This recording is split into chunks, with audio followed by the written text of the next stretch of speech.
And we're live. Magandang gabi po sa inyong lahat, mga kapamilya. And sa mga nanonood po sa ating Facebook Live and YouTube Live, thank you so much guys for tuning in. And again, welcome back to the Bachelors Podcast episode 10. 10 10. pala, 10.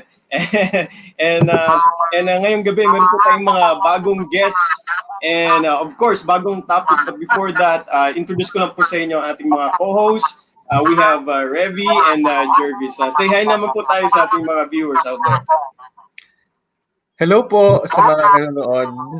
Yan, Revi, mukhang napakalamig dyan sa place mo, no? Oo. Sobrang lamig. Ano temperature dyan ngayon? 4 degrees Celsius. Yun. So, nasa labas tayo kasi mahirap i-take yung itong live natin sa loob ng bahay. So, welcome. 10th episode na pala natin, no? Isang muna. Kailan lang. Ano pa pag-usapan natin ngayon, guys? Ano? Wala akong idea. Ako yung gumawa ng poster. Yun ngayon, so napaka-special kasi 10th episode natin. So, mga special yung mga guests na inimbitahan natin. Siyempre naman. First, dalawa sila at first time din nila mag-meet ngayon, in one guesting. Oh, nice. Baka parang collab na nila to, Oo nga eh. For sure, kilala sila ng mga nanonood sa atin ngayon. Collab. So, kung collab, ang interesting naman kung collab yung ginamit mong term, Jong. So, ibig sabihin, something to do with, mga pag-influence, tapos content creation. Tungkol saan ba itong pag-usapan natin today? So, sige, may mga video muna tayo, di ba, na napanood recently na talagang very interesting. Yes. At sobrang nakapagbigay ng good vibe sa atin kahit nasa quarantine tayo, di ba, Jong? Yes. Ito yung mga nag-viral during quarantine, no? Sige. Panoorin naman natin. Video muna tayo. Lang kasi yung mga kasama natin sa US, baka hindi nag-feed sa Twitter niya. Nag-feed. So, umabot ng US pala ang kasikatan ng mga guests natin ngayon. Oo naman, yung mga friends ko sa US, kilala tong mga to eh. So, watch muna tayo ng isang video. Share lang ako ng isa. Wait.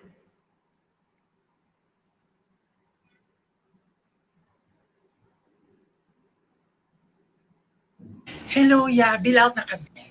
Yeah, thank you. Anak, you finish your food na, ha? Bibili pa ako ng bag. Another bag? Oh my God! So much na. Is that Eduardo? Eduardo! Come here, anak! Yeah, you blessed me ng Julie! Yeah, what are you doing here, anak? Where's your mama? Oh, puntahan ko siya doon. By the way, have you met my son? Yeah. Hi. Eduardo, you meet Robert, my son, but you can call him Bert. Oo. Bert, this is my inaanak from your ninang Pia. Remember ninang Pia, may classmate pong Roberto. Sorry. Yeah. You guys get along, ha? Oo. Yeah. Wait, are you top or bottom? Oh, ma. First time. Stop. Just. Oh, ano was that I'm so again that sorry. you're using the color orange with the kruk like that? Like, anong sa grinders? Hello, Bill out. Okay. Anak, you finish. Yan, di ba? May isa pa, Jong. So, sino yon, Jervis? Yung una natin pinalabas. Si Aunt Julie, busy si Aunt Julie ngayon. So, hindi naman na siya makakapunta. Yung anak muna niya ang mag-guest sa atin ngayong gabi. Si Bert, si Robert. Talagang madaming followers si Bert, no? Bert, hi! Hello. Hi, Bert, Carl. nice to meet you in person, or at least virtually. Hi ka naman sa mga viewers natin, Carl. Hi guys. Thanks for watching the Bachelors pod, and thanks for also supporting, I guess, Roberto in that sense also. Yes. Alright, thank you. So, before tayo mag-umpisa, meron pa tayo isang guest na in-invite dito. Yun nga si viral Juday. So, let's watch one of her videos. Wait lang. Let me share that. Si Janson, there you go. Bilisan lamang. Fast. Ayan na, ayan na, ayan na! Juday. Tawag sibuya. Laman, taba, balat. Laman! Dadalaw ako sa agridobo. Anong ihangain mo sa akin? Sisig! Sino ang mas mahusay magluto? Ikaw o si Tawi? Chawi! Ano ang more likely na matuloy? Reunion movie nyo ni Piolo or first ever movie nyo ni Claudine? Baka yung kuklod din. Okay. One thing better than sex. Wala maisip. Not- Yes or no? Can you do it without sex? No. Okay. Kagaya, no. You'll pose nude for Ryan's next portrait of you. How would you pose? Ay, baka malaswa. Baka ganyan. Kung bibigyan mo ng pangalan ng private part ni Ryan, what name would that be? Mabilisan lamang, fast. Ayan na. So yun. In fairness, no, talagang kuhang-kuha niya talaga yung pagbukan ng bibig ni Juday. At talagang it's really meant for character. So yan po, makakasama din natin tonight si reveal na natin. Janson Ramos. Kahit ilang beses ko na napanood yun, natatawa pa rin ako. Never fails, no? Oo. Yun pala yung May narinig saging ko pa siya sa sa likod. Kaya nga eh. Kaya yung saging sa likod. Juday, hi ka naman sa mga viewers natin.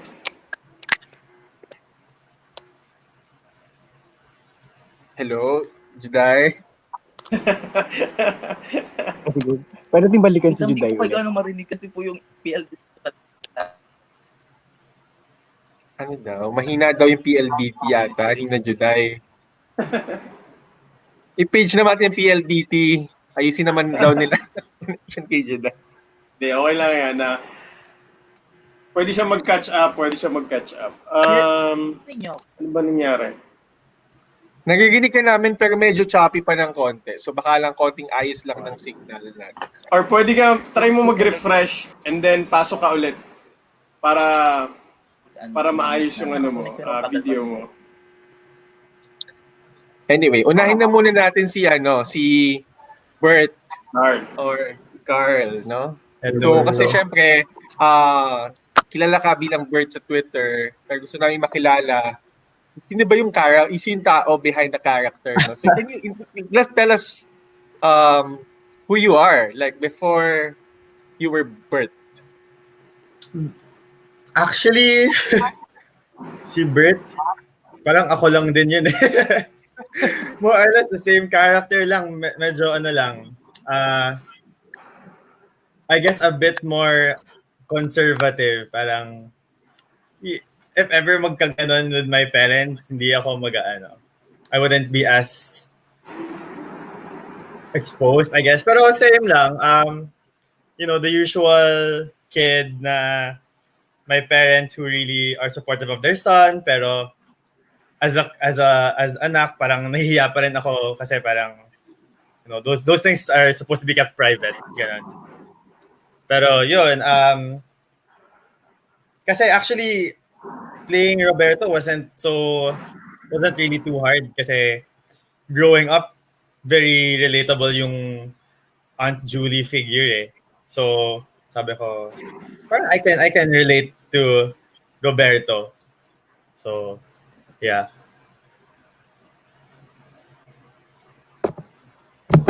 So, ano pala, kung nakaka-relate ka kay Roberto, as a person, ano yung parang pinaka-common mo kay Roberto na tingin mo na hanggang ngayon, nilive up mo pa?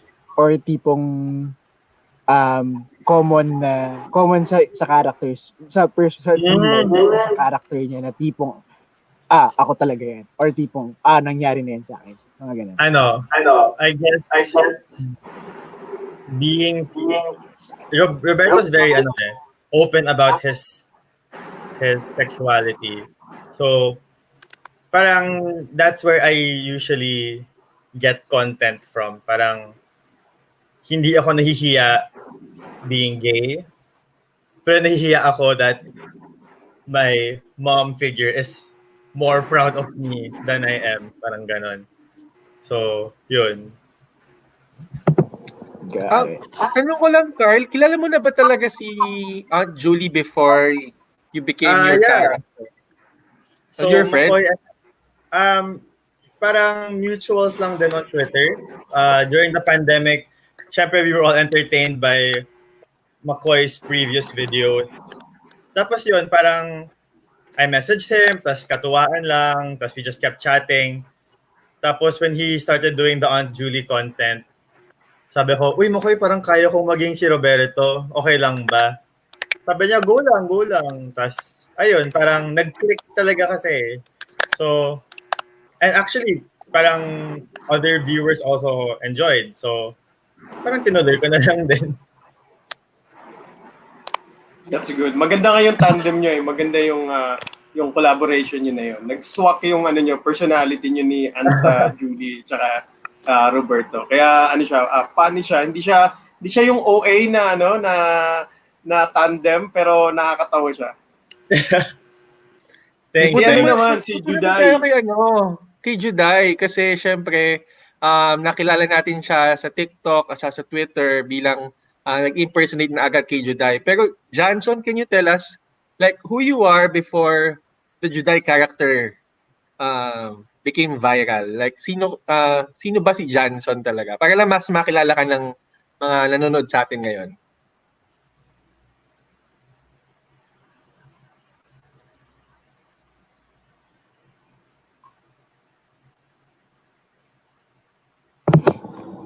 Yes, Johnson. I think kailangan mo mag-unmute. Johnson. Nakamute. Wait. Nakamute ka. Ayan. Unmute. Nakamute ka. Nakamute ka, Johnson. Laban, Johnson. Kaya natin yan. Kaya yan. Oops. Nakamute ata siya. Nakamute I pa think rin. pinifigure out ni Johnson kung paano mag-unmute ng ano. Oo nga. Hindi siya na-unmute eh. Kasi na-mute niya yung sarili niya. So yan, yung saging ay talagang hindi mawawala sa background ni Johnson. Diyan pa naman ako maraming tanong diyan sa saging na yan. Kung bakit, Oo nga, parang hindi siya nauubusan ng saging niya. Oo nga. Naging ano niya na yan, tawag dito. Ayun na ata siya. Okay na ata siya. Johnson, galaw ang baso kung nandiyan ka. Galaw.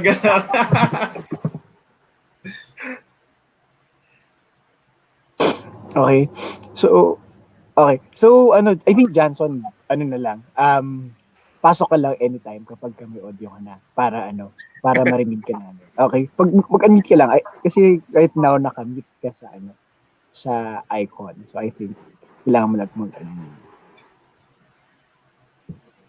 Sige, going back to Card. Wala, ako na naman. Grabe ang dahil. Ikaw muna.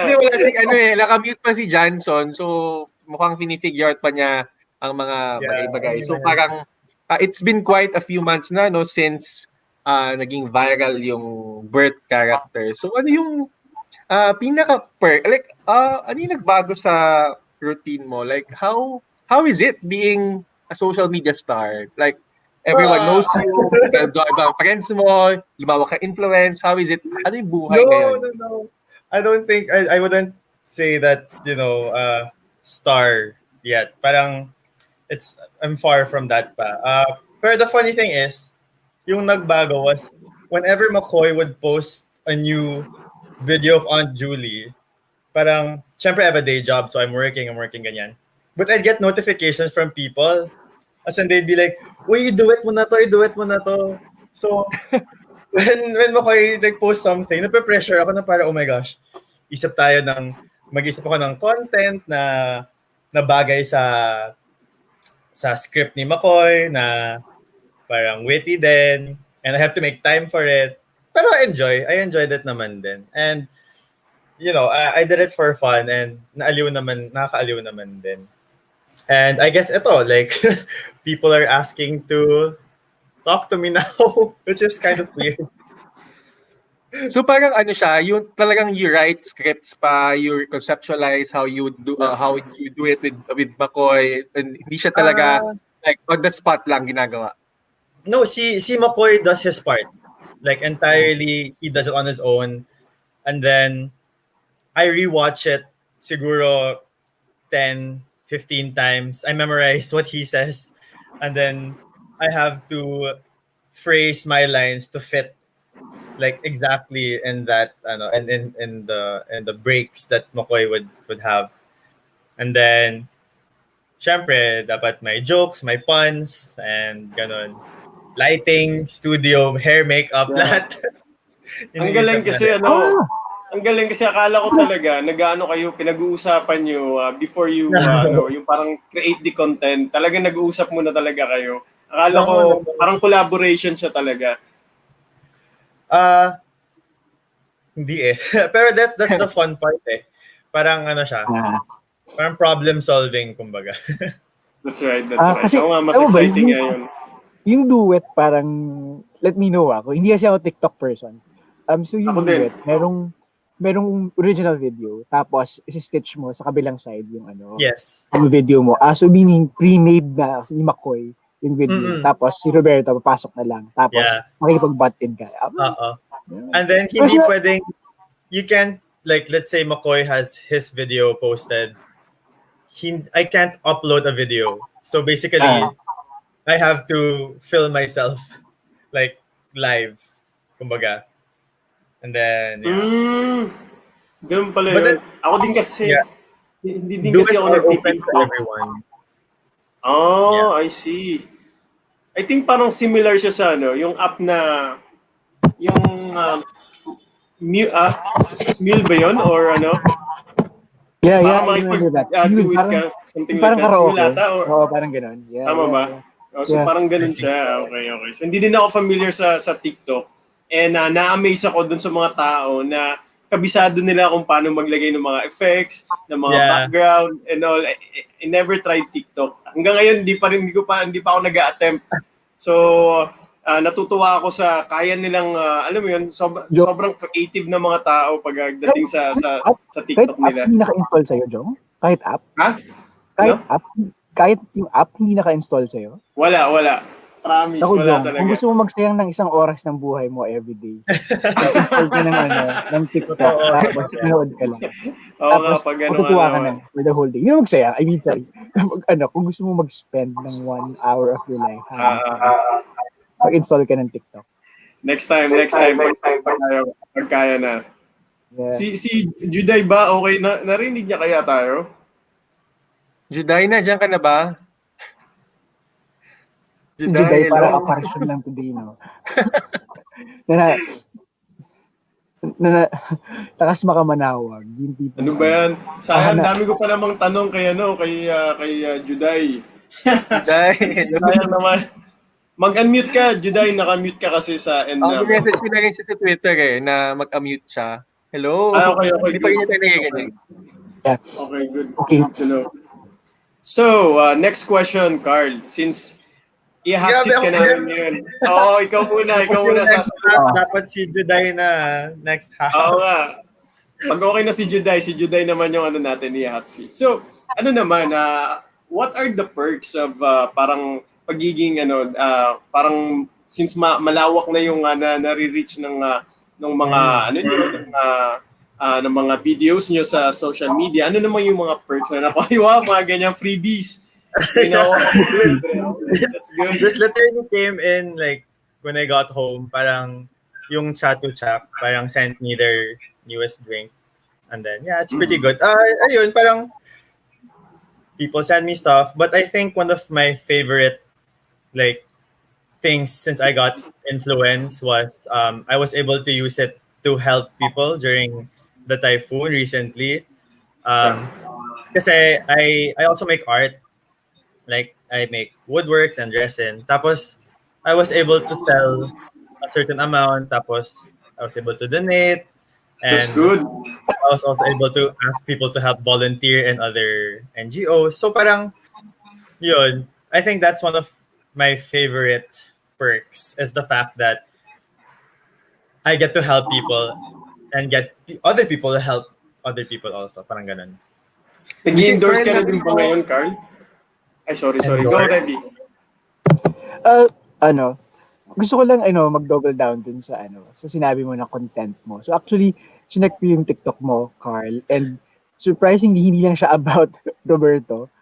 And siya, actually, if you check nyo Jong Jervis, hindi dumaan sa likod mo, Jervis. Pinamumungay mo. So, going back, if you check nyo yung TikTok page ni Carl, marami pa siyang content. And I think nakita ko yung nag-stand out sa akin yung paano ba? Garden or backyard art Yeah. na So it's ginagawa my mo. DIY. So actually, funny story, my whole TikTok career, if you would even call it a career, basically one of my friends works for TikTok PH and he asked me to make DIY content for TikTok, educational TikTok kasi. So TikTok Philippines was looking for that kind of content. And then since I was already there, parang nahatak na rin yung mga Roberto content na rin. And then parang ganun. So I don't know, sobrang again, if you see my TikTok page, sobrang messy niya kasi parang I post DIY, then Roberto, then random like cosplay stuff, ganyan.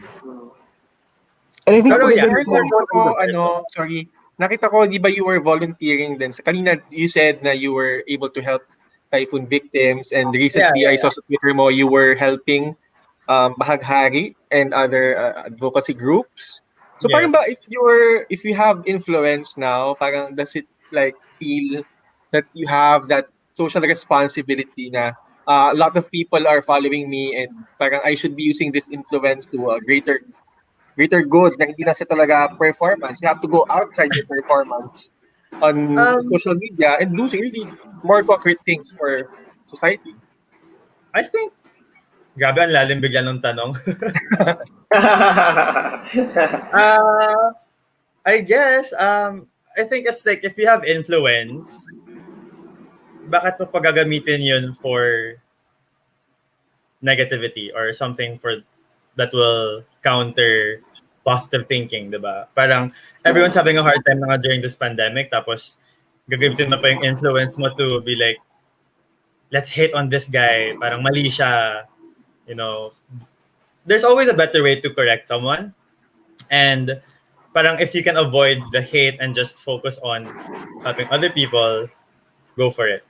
But I'm not saying na if someone does something wrong, turn a blind eye. No.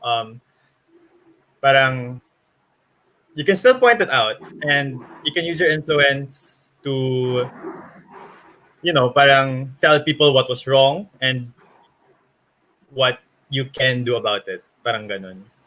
So, my ethic, my moral standards, then I guess that come with it. I mean, it's hard. Actually, if ever, in the future nga, parang gusto kong pag-usapan yung cancel culture na medyo malapit sa sinasabi ni Karn. I think marami tayong masasabi sa cancel culture. Some people are for it and some people are against it. Medyo treading the line lang sa actually sharing. Yeah. There's a very, very fine line kasi there are so many things you should be canceling. That's not in the influencer world. Kumbaga, marami. Single-use plastic. That's probably one thing you should cancel. But no one's really talking about it. They'd rather cancel someone who uses Eden cheese or something like that. I don't know. So, ang daming random issues that people blow up that's not even supposed to be that big. So, yan. Si Juday nawala na. Wait lang. Wala, ikaw na lang talaga, Carl. Juday, diyan ka pa ba? Galaw-galaw Juday? naman. Wala ka din eh. Hindi na siya sumasagot. Mara, at kamusta na? Oo, eh. Na-PM mo ba, Jervis? Ang ganda pa naman, oo, hindi pa siya sumasagot eh. Ang ganda pa naman ng mga content, Juday, Oo nga. sa Twitter niya.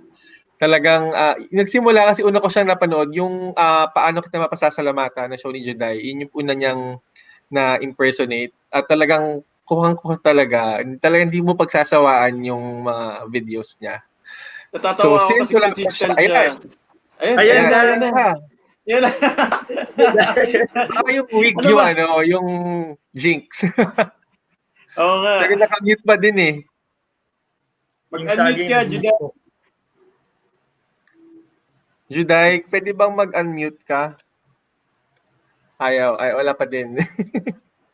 Alam mo, challenging din talaga yung technology eh. Na ano. Pero, I think, itong pandemic na to, itong lockdown, medyo na-force na talaga yung or napabilis niya yung digital adaptation natin.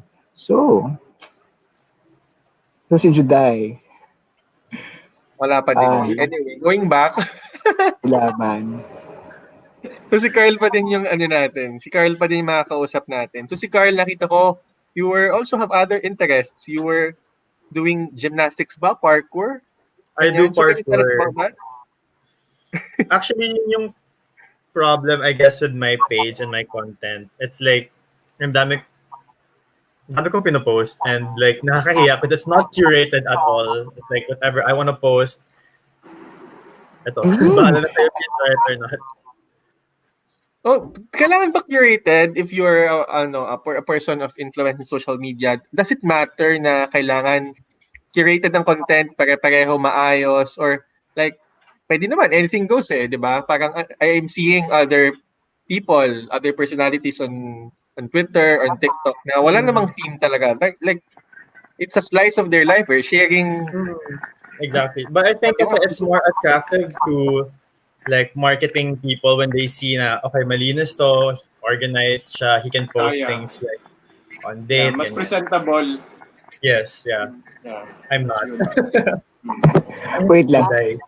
Juday, try mo magsalita. I think Juday, okay ka na. Maririnig ka na. Mag-isang mahigpit na yakap ka nga dyan. Salita ka na, Johnson.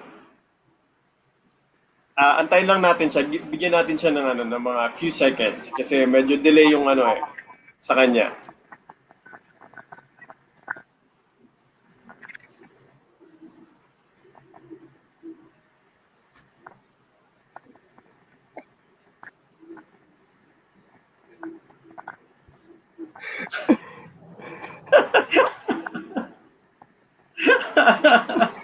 Juday, again, sorry. Pumasok, I think pumasok ka kapag magsalita ka lang anytime mo gusto. Oo nga. I think I lost connection daw. Nawalan siya. Grabe, PLDT. Actually, going to the curated, actually, yun yung parang feeling ko, isang malaking puzzle sa mga followers. Kasi may mga more, for me mga influencers, I would say, more organic, na kung ano yung pinost nila, kakagatin na lang ng mga tao. So, meron ding mas, on the other extreme naman, yung super curated, na pag chinek mo yung page nila, sobrang ayos. So parang, here's how, Carl, kung sinabi mo nga na mas you have three things na nangyayari. Parang yung parkour, si Roberto, tapos yung yung DIY mo. I think yun yung parang, tama ba? Three major buckets ng content mo. Laban Juday. Paano mo ngayon yun inaayos? Paano ka nagpe-prepare ng content na i-upload mo? Tipo Roberto mode ka ba ngayon? I don't know. Yeah. Kasi it depends on what I feel like doing talaga eh. So, actually may cosplay din akong content ng konti eh. But that, I haven't done as much. I did a Spider-Man thing. I'm a big Spider-Man fan also. So, I've cosplayed him a number of times. Pero, again, I mentioned yung DIY was, TikTok asked me to produce videos, so I have to produce those from time to time. And then yung kay Roberto, it also depends on Makoy and si Cassandra, si Rain. It depends on if she has content that she wants to make, ganyan. So, yeah. I've tried to create original Roberto content, but it's not as interesting, I guess, kung wala sila Makoy and Rain. Kasi it falls under Konyo TikTok or something like that. So, parang mas na-generalize siya. Parang ganun. That's good. So, Ano pala Carl, Roberto? Ano pala yung sabi ng mga friends and family mo nung nag-boom yung yung mga they don't videos? know. They don't know. They don't. The joke lang. Some of them do, and then pag may, let's say Makoy would post something, my brother would suggest, "Oy, Carl, you can say this or you can do this," ganyan. Ganon. I haven't showed my dad and my titas because they don't really understand. Parang yung Roberto content is medyo for the younger people, like let's say Grinder. I don't think they're very familiar with that, and I hope they're not familiar with that also.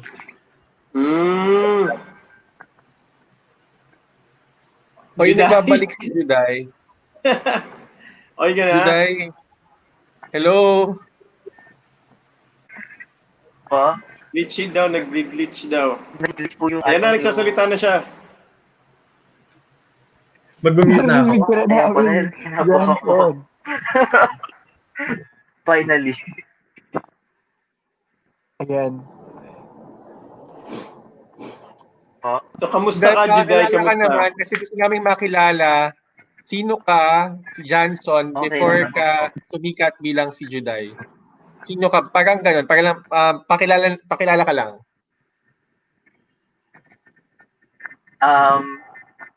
Paano ba simulan? Ano lang na, ako lang yung, since nagsimula ako sa TikTok, yung nagpo-post lang ako ng mga random na video, hindi ko pa talaga hindi ko pa naisipan na si Juday yung i-dub ko. Tapos, yun ang masasabi, hindi ko pa alam kung sabihin. Ang first na naisip ko nagasalta si Johnson, nice to hear his voice. Kasi usually, di ba, sa Juday lang naririnig natin na audio. So, Oo nga. we have a beautiful voice. Nanibago ako. Johnson. So happy to hear it. Si Juday yung na-expect namin. Johnson, kaya mo ba? Hindi po talaga. Siguro yung mga, mga expression ng mukha ko, ewan. Bakit ulit si Juday? Bakit si Juday?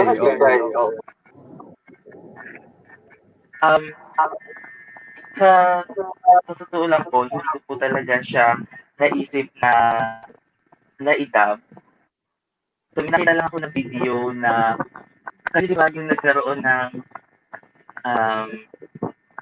yung sa ABS-CBN, yung kanyang part, doon ako masaya dun sa part na isang may pinayakap mga kapamilya. Yung huling paalam ata yun ni Judy and Santos. So nakita ko siya sa TikTok habang nag-scroll ako. Tapos sa part parang nalungkot pero ayoko kasi yung makita ng ibang tao na malungkot ako, ayoko makita ng ibang tao na basta ayoko mag-share ng mga bad vibes, laging yung mga, narinig niyo po ba ito ng maayos? Yes. You're good. Ng bad vibes. Sige. So, yun po. So, nilagyan, nung sinubukan ko po siyang i-dub, nilagyan ko siya ng twist. So, syempre, fresh pa tayo dun sa nangyari dun sa isang network, which is ABS-CBN. So, nilagyan ko siya ng twist para naman hindi siya boring, para hindi naman siya laging malungkot na lang. So, tinry ko siya lagyan ng sagi. Kaya doon ako talaga nakilala. Pagkatapos dun sa paiyak ni Juday, dahil din sa expression ng mukha ko, nakakatawa daw. Hindi sabi nila. Although, hawig mo naman si Juday, tingnan mo, hulmang-hulma, tingnan mo, Pati, Hindi ko talaga nakikita si Juday. Si Ryan daw yung nakikita niya, si Ryan. Ryan. Opo, ito na po. Ryan ang siglo. I think si Juday, I think yung isang mahigpit na yakap became very trendy also on Twitter. Pag may sad na tweet, people would also reply with isang mahigpit na yakap. And your Wow! and your photo with a banana. So Meme ka sobrang na. talaga. Meme ka na, Johnson. So, pag meme ka, ano na yun? Isa ka na. Yeah, you've made it. Ibang level na yun. Ay, Oo. Culture icon ka. opo. Tinawag nila ako the living meme. Nakita ko ng mga kasama ko sa trabaho po. Tinatawag nila ako, yung the living meme. Kasi di ba nga yung na-post ako sa Facebook, in-trending yung ako dahil sa isang higpit na yakap ni Juday. So, anong pakaramdam ng kilala na, Johnson? Anong pakaramdam ng sikat na? Hindi ko po talaga naiisip yung word na sikat na. Pero ko po, wala po talaga sa akin. Basta po, mag-share lang ako ng positivity, spread positivity ng happiness. Yun lang po talaga yung sa akin. Pero yung, wala po. Parang normal lang po. Ano to? Parang naano ako dun sa mga tao. Pag nakikita ko pa, uy, ito yung yung the living thing, ito yung sikat sa TikTok. Siyempre natutuwa ako, pero hindi ko iniisip yun. Hindi ko po anong gusto sabihin ko, sorry. That's good. May lang ako follow-up question sa dalawa. I mean, nung nag-viral ba yung mga videos nyo, nag-increase din ba yung mga following nyo sa other social medias like Facebook, Instagram, and other social medias na meron kayo? Juday muna. Juday muna, Juday. bawi ka daw Juday kasi kayo na pala sa hot seat si Carl eh. Siguro maintindihan yung sorry. Ulit Nung yung- nag-viral,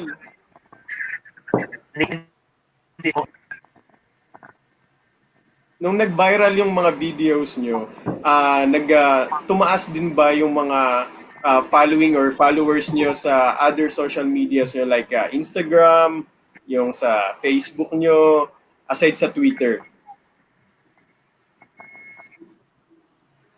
Dumami din ba sila?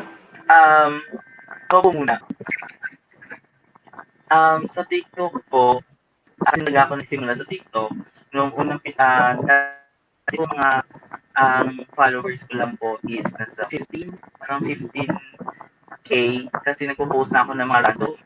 Tapos nung pinost ko na yung isang mahigpit na yakap, sunod na yung mga ang dami nag-request. Yung tumaas siya ng 60K. Wow! Tapos dun sa Twitter, ganun din po, tumaas din po siya from 0 to 2,000. Wow! Yung parang ilang days sumabot po siya ng 2K. Yeah. Tapos sa Instagram po, ngayon po, 5,000 plus po yung Nice! Congrats! Malapit na. Galing naman. So si Carl naman, Siguro, yes, it affected. Kasi nakalink yung Twitter ko to my Instagram. So, when people follow me on Twitter, they can check out my Instagram and then ganun lang. But, iba yung following ko eh. As in, let's say sa TikTok, people follow me there more for my DIYs and some Roberto content, ganyan. But on Twitter, mas kilala ako as Roberto. But, ayun, parang after I posted that one Roberto content, and then, parang sunod-sunod na rin yun eh. Parang it became a series, and people were actually like, inaabangan daw nila per week. So, it was a constant growth until like now I'm at, I think, 16 on Twitter. And then, sa Instagram, since some of my marketing friends noticed na may following na ako, ayun, they got me for other brands like Grab recently. And then, ayun, parang I think once you endorse or once you have like some sort of branded content, parang um, people would tend to follow you a bit more regularly, I guess. So may constant growth, pero dapat constant din yung pag-post. So, ang question naman, syempre, Carl and Johnson, since may following kayo sa social media, siguro hindi maiiwasan na you'd also have bashers, have trolls attacking you. So, how do you deal with them? Yung parang kung may mga tao na naninira sa inyo or negative hates, nagbibigay ng hate speech sa inyo, or maybe did you ever receive threats? And how did you deal with these kinds of things? Sige, si Juday muna dahil babawi siya. Sige po, ako po muna. Yung po yung number one na pinakasamaan ko. Kasi so far, wala po talaga sa akin ito pa kahit isa. Wala po nag-message sa akin kasi na pinaka-about sa video ko. Wow! Dito pa din Juday na pinasalamat ako, pero Juday! ready na ako. Ready ako dun sa sa kung si case. Po?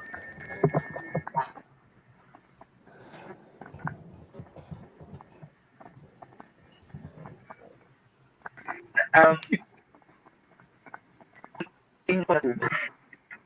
Hindi ko alam kung Tuloy lang. Sige po. So, going back po, so yun nga, so far wala naman message sa akin, wala pa naman nagko-comment ng mga negative. Lahat naman, kasi mahilig ako mag-review ng mga comments, especially sa TikTok, tapos sa Twitter, nag-check ako ng mga comments. Wala naman ako nakikita, lahat positive. Tapos, yun nga, nagpapasalamat ako, pero ready ako just in case na meron mang isang tao na mag-comment na negative about dun sa content ko. Siguro, hindi ko na lang papansinin kasi lalo ako may stress out. Yung bagay na pinaka-ayaw kong ma-stress out. Kaya, enjoy ko yung content ko, ini-enjoy ko yung sarili na gumawa ng content na magpapasaya ng tao. As long as masaya sila sa content ko, masaya rin ako. So, ang galing naman, I think maganda yung so far experience with Johnson na wala ka nakukuhang negative comments. Huwag ka mag-alala, uunahan ko sila. So, after nito, Mamaya, 3 kami. Dagdagan natin yan. talaga naman magsara ka na. Sara mo na itong account mo. Si Carl naman. Carl, syempre, Carl, naka-experience ka na ba ng ganon? Mga negative comments, hate speech? Yeah. Paano siya deal? I don't really remember their names, pero syempre I remember what they said. And syempre nakaka-down because as like because I never saw myself as a content creator before. So what I would just post would be what I do in my life, diba? And then seeing a hate comment about something I posted, na-feel ko na parang, grabe, does this person hate me personally? And then I realized na hindi, he doesn't like the content of Roberto. So, I shouldn't take it personally. Although the attack was kind of personal, na parang hindi naman siya nakatawa. Or parang nakikisakay ka lang sa trend, ganyan. But, siguro the first couple of times that happened, na-realize ko na ang dami kong time na naaksaya feeling bad about myself, na hindi na ako nakapagtrabaho ng maayos. Tapos sabi ko, I literally don't have time to feel bad. Kasi I have a job pa and I have content to make and ganyan. So, parang I know who my friends are and I'm lucky to have I've met new friends and and they're super supportive, and then like when I make sumbong or when I rant, parang naisip ko, at least I have these guys and my family, na parang these internet trolls can just say whatever they want to say. If they don't want to watch what I post, edi okay, it's not my problem. Yeah, that's good. Yeah. That's Siguro good. as a Good to know. follow-up, happy to know. So yung follow-up question ko dun, Carl, sinasabi mo. And I think Johnson could also jump in. So definitely we live our private lives. And you have your private lives. Magkakaiba lang tayo ng ilang percent or anong proportion dun. Yung public tsaka private. So curious ako na parang paano nyo inisip, Carl and Johnson, na yung pag-transition from very private person ngayon, sobrang exposed na kayo sa maraming tao.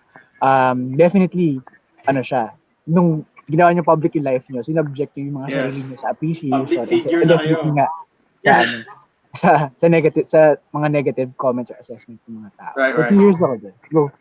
I think, Carl, go. It's a follow-up question to you. Well, for one thing, I don't post as much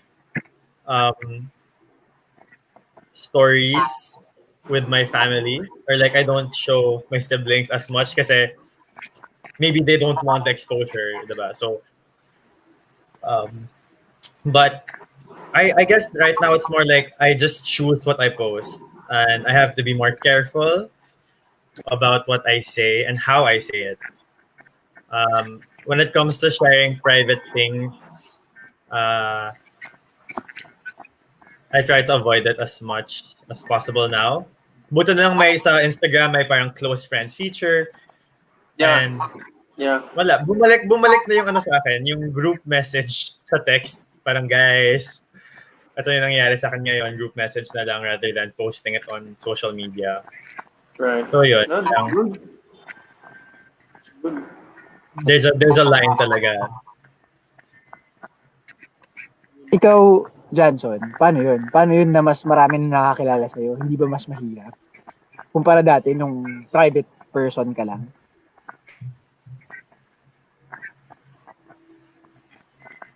Sa akin, hindi naman po.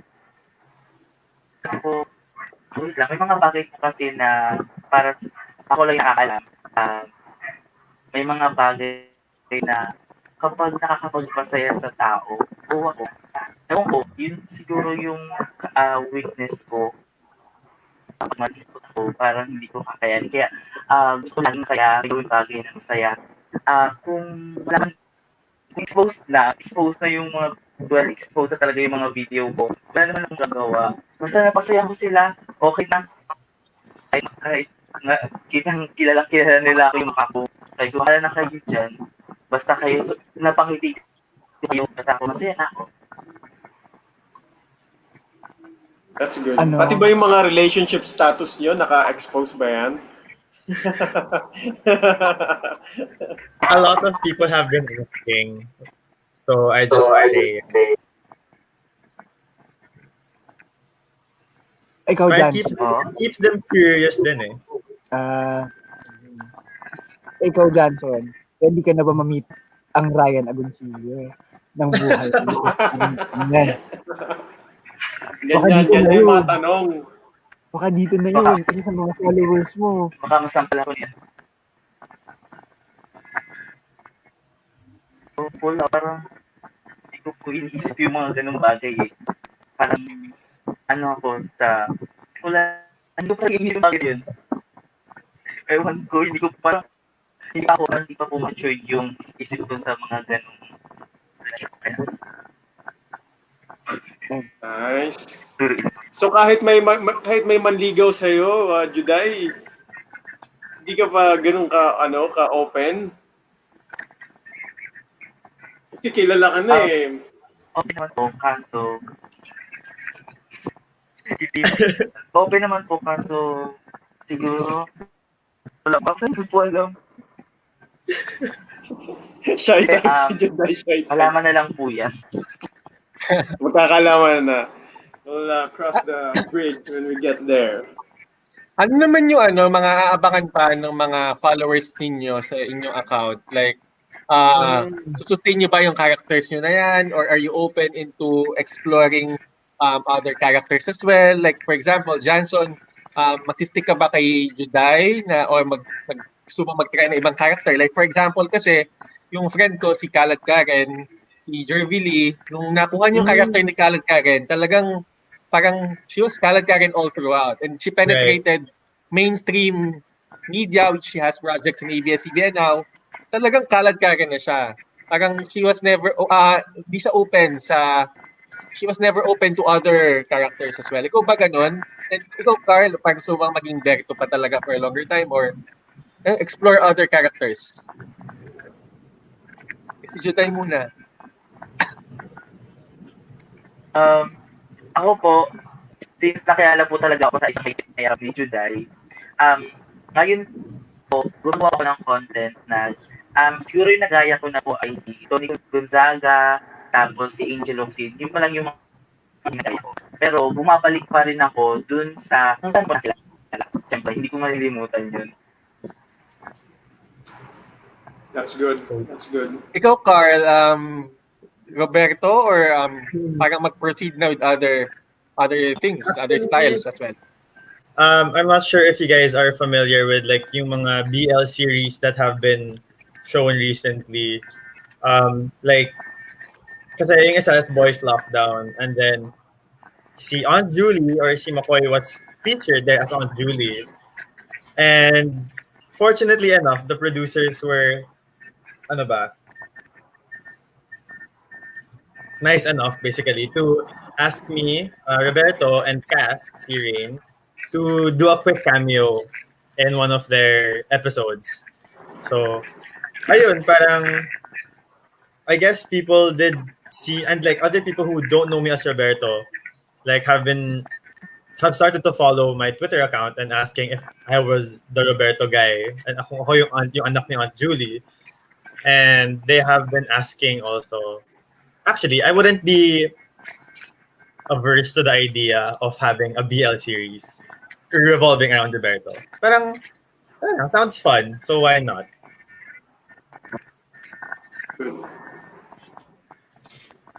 So, go, Jong. No, actually, hindi siya masyadong may naalala lang ako bigla kasi pinanood ko yung ibang videos ni Carl. Tapos, yung meron kang yung TikTok ng It Really Hurts ba yun? Yung sa umuulan. So, iisip ko, bakit ganun yung concept ng mo? Umuulan. Tapos, I think nagano kayo, parang nag-thank you ka ata sa mga followers. I got to 30K. Tapos sabi ko, parang big deal yata to. So I might as well do something trendy. And sobrang fan ako ni Mimiya. And that was one of the times that Mimiya started. So sabi ko, sabay I was in my workshop working. Tapos umulan bigla. Sabi ko, medyo sakto ngayon Medyo nafe-feel ko yung vibes ngayon. So yun, parang trip lang. Enjoy Kasi lang. naka-ka pa nun, naka-pants, naka-polo ka pa ata nun, or shirt. So sabi ko, grabe naman to. Effort. That's minsan good. yung content, it's just a spur of the moment talaga Parang kung anong nafe-feel ko or whatever's trending. So, yun lang. That's good. Go, Revy! Yeah. So, last few minutes na natin. Curious lang ako sa, thought nyo for other people na if ever magkakaroon din ng malaking following. You shared earlier, Carl, na itong yung influence mo meron ka.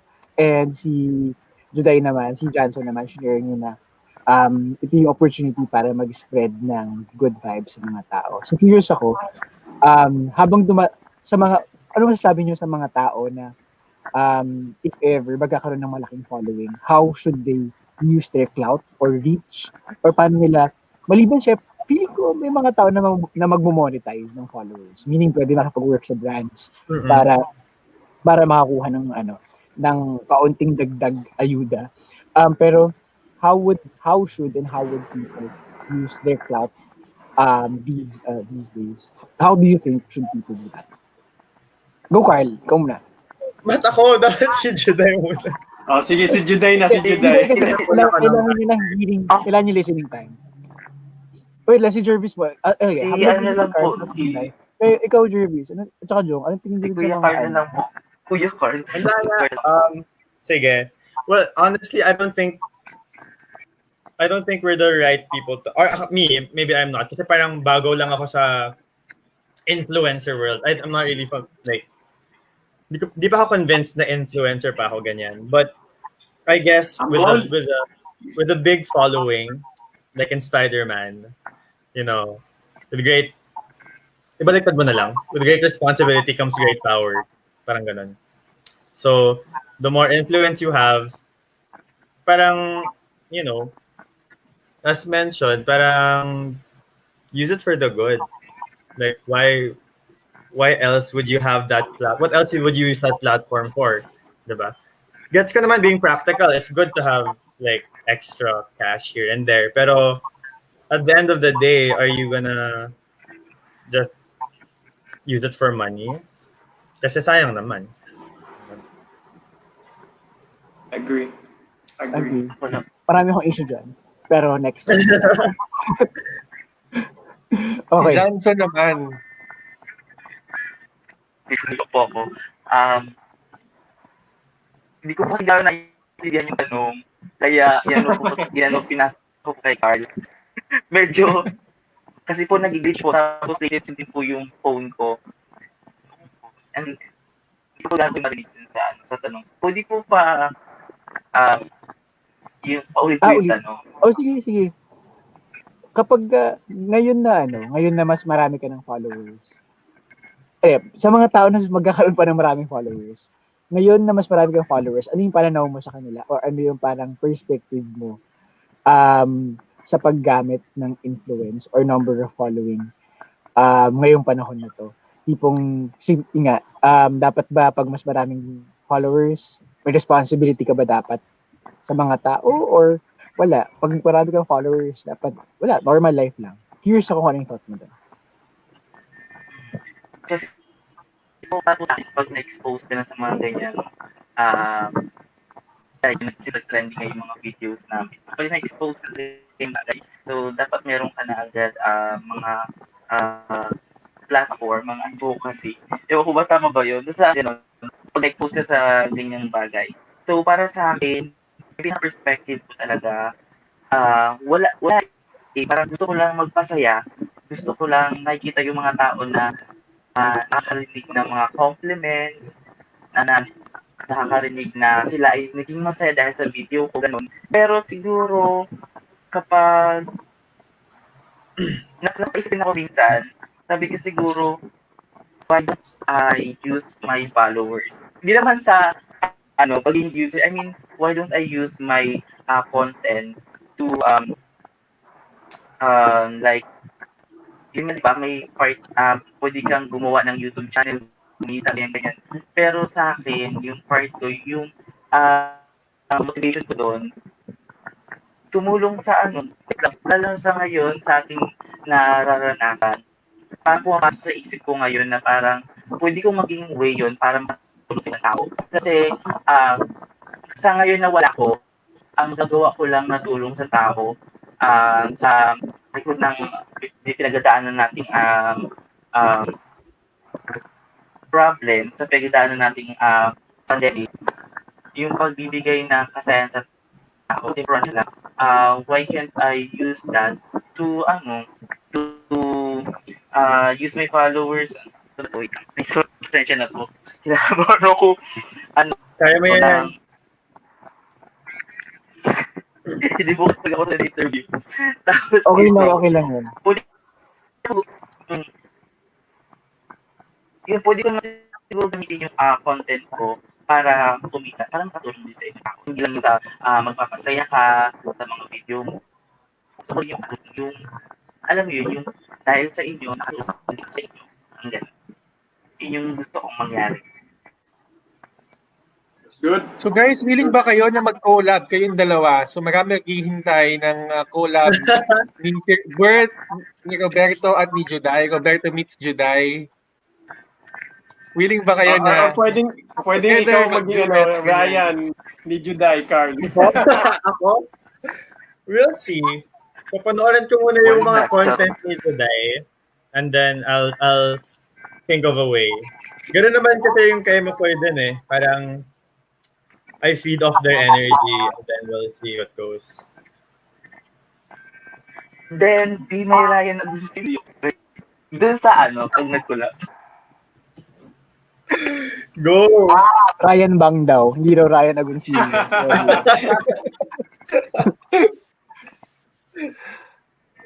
So guys, ano na, 9 o'clock na, we're done with our 1 hour discussion. So sobrang nagpapasalamat kami sa inyo for your time.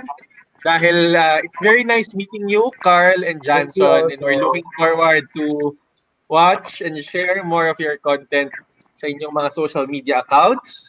So syempre ngayon, sa mga tao na nanonood ngayon na hindi pa nagpa-follow sa inyo, saan ba namin kayo makikita? Mapapanood? Carl. Okay, so I guess I go Ikaw first. muna, Carl. You can ang daya talaga ni Juday, kanina pa to. Well, you can follow me on all my accounts. It's Twitter, Instagram, TikTok. It's at Carl BA3Us. So it's Carl Bao. I have all sorts of content there. I think. Oh, sorry to answer your question again, kanina, Revi. Facebook is my personal account now. That's where I post my private things. I don't really add just anybody there. So yun. But my Twitter, Instagram, and TikTok, that's where I would post my content. So I hope you guys enjoy what I post there. And thanks for watching also. Johnson, ikaw. Makikita nyo lang yung, ano ba, sa TikTok, sa Twitter, you can add me on Facebook din. Tapos, yun lang, yun yung pangalan ko, Janson Ramos, JAHNSON, hindi JO, kasi hindi malalabas yung aking profile, JAHNSON. Alam mo, Johnson, yung letter H ng pangalan mo, ano, no? Parang naisiksik siya sa pangalan. Yan din sasabihin ko sana. Johnson. Para siningit lang eh, no? Johnson din. Emphasis kasi on the job. Ang dami din nag-aano sa akin. Ang dami rin nag-aano sa akin. Ang hirap ng pangalan mo, napaka-complicated. Ang dami nagsasabi sa akin, tawag sa akin Jefferson, Jason, Johnson, Johnson. Sabi ko, Johnson pangalan ko, hindi. Sabi ko pangalan. I-donate mo kaya yung H na yan kay Ate Judith. Di ba si Ate Judith kulang siya ng H sa Pwede din, pangalan? pwede din. Donate mo yung H na yan. Anyway guys, ayun, maraming salamat sa oras again, Johnson and Carl. Kami naman po sa The Bachelors Podcast.